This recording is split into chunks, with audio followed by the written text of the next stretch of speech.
why does it seem that an alienated parent with an alienated parent that the child typically sides with the abuser? Why does that even happen?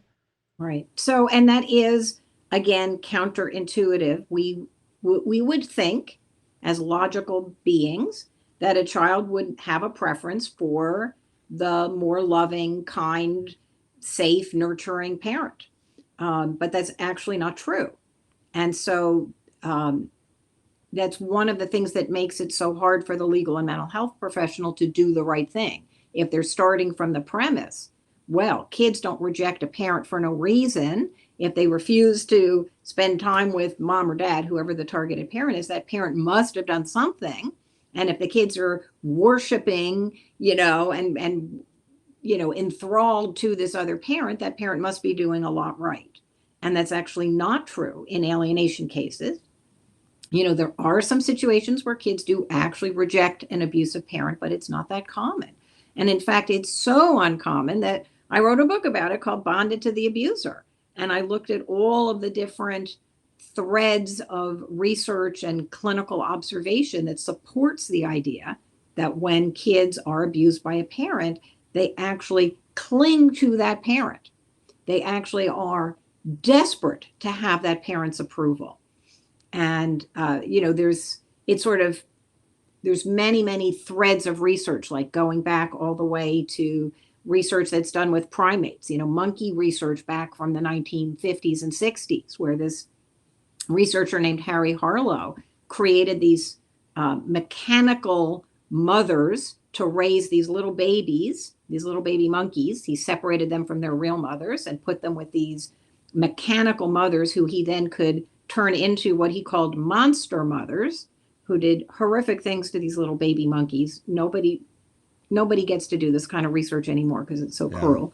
But he did it. And what he found is that the babies clung more to their monster mommies than the non-abused babies clung to the non-abusive mommies. So that abusing these little baby monkeys made them actually more clingy, more needy, more desperate to be nurtured by the mother who was abusing them.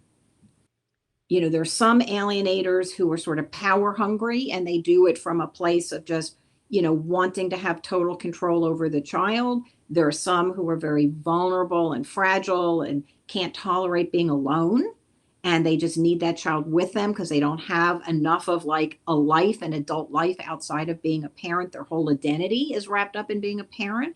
So I think that there's probably different ways that people end up being an alienator. Underneath all of them is probably, and now I'm not speaking as a researcher, I'm saying just somebody who's been in this field, probably there is some form of cluster B personality disorder. And I say that because part of what happens in all alienation situations is that the favored parent makes the faulty belief or assumption that the child should or does feel about the other parent the way they do. And that, so it's like, let's say mom is the alienator, but we know it works both ways. And I'll give examples of dads as alienators hopefully later. But let's say mom's the alienator.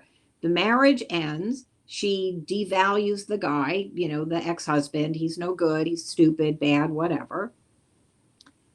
What the personality disorder does is make it hard for that mother to see that the kids can find value in that relationship, even if she doesn't.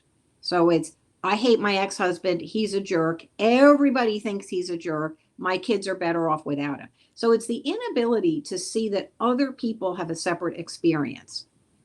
I might not like this guy. He hurt my feelings. He was a crappy husband, whatever, but he still is somebody who's important to my kids. That ability to acknowledge and experience the kids as having a separate perspective than one's own, that's what a person with a certain type of personality disorder cannot do. People know the famous Stockholm syndrome, where in 1973, 2 bank robbers took 4 people hostage for 6 days. And At the end of that time, the prisoners, the hostages, resisted rescue, criticized the rescuers for rescuing them, and refused to testify. So the point is that they identified with their abusive captors so strongly in only 6 days. What does that tell us? It tells us that people will identify with the abusive person. It seems to be some type of a coping mechanism or survival strategy. But that's for adults in only 6 days. Imagine if it's a small child or an adolescent with your own parent. Children don't simply impose meaning on the world. They work with others in their world to co-create the meaning of a situation. There's an experiment that they did once with monkeys that kind of highlights this sort of social referencing or co-creative process in terms of attributing meaning to our world. The question that arose for these investigators was, how do monkeys acquire their fear of snakes? Because if they acquire it through experience, then they would have to be bitten by snakes and then they'd wind up being dead, so they couldn't acquire it that way. So how do monkeys acquire a fear of snakes? And what they did was they took baby monkeys and put them by themselves in a cage with a snake. And the baby monkeys showed no fear of snakes. They were fine. They'd reach over it and grab something and just showed no distress at all related to the snake. They then took the baby monkey and the mother of the baby monkey and put them both into the cage with the snake. And the mother showed a tremendous fear of the snake. She'd crawl up the side and try to get away and make these cries of fear in the presence of the snake. And from that point on, the baby monkey was afraid of snakes. It acquired the fear of snakes through observing the mother's response to the snake. And so the baby, what does that snake mean? Initially to that baby, it was just something else in the cage. It wasn't a big deal. It didn't mean much of anything. But after watching the mother's response to the snake then meant danger. What we typically find is that these kind of fractures and the dynamics that cause the alignment have been present in the family very often for a long time, since the child was born. You have a child who's been brought up in the shadow of the aligned parents' difficult behaviours, sometimes quite pathological behaviours, and they grow extraordinarily sensitive emotional antennae, so they're always scanning the horizon to work out what kind of behaviour is acceptable and what kind of behaviour isn't acceptable. And if you've got a parent who demonstrates, who shows, who through their behaviour signals to the child that it's not acceptable for the child to have a relationship with the other parent, then the child will respond to that, because their greatest anxiety is that that parent will become emotionally unavailable to them.